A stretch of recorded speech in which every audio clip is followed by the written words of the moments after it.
ואתם במהדורת החדשות המאוד אמיתיות.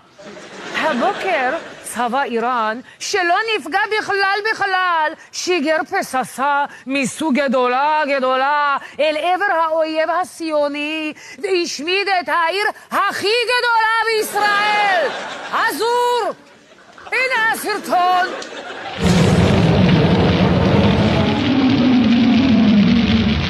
איראן 1, ישראל 0. בנוסף, הפלנו ספינת קרב. הטבענו להם את הים. וניתקנו להם את החשמל. איראן 2, ישראל עדיין 0.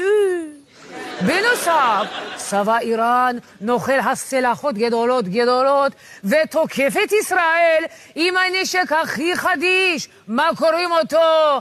בומברדילו קרוקודילו. טרללאו טרללה. ובלרינה נגמשינה. איראן 10, ישראל -5. איראן אלופה, ישראל סתם תופה. בחיים לא ינצחו אותנו ג'ונם. בחיים, אמה!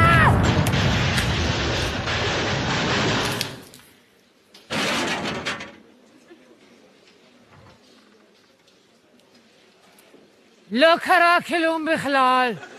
מסלמים למעלה, רוקדים עם כוכבים, והיום סוכלים בסלעים את דוד דביריאן. בכל מקרה, ציונים, אתם לא מפחידים אותנו, אתם לא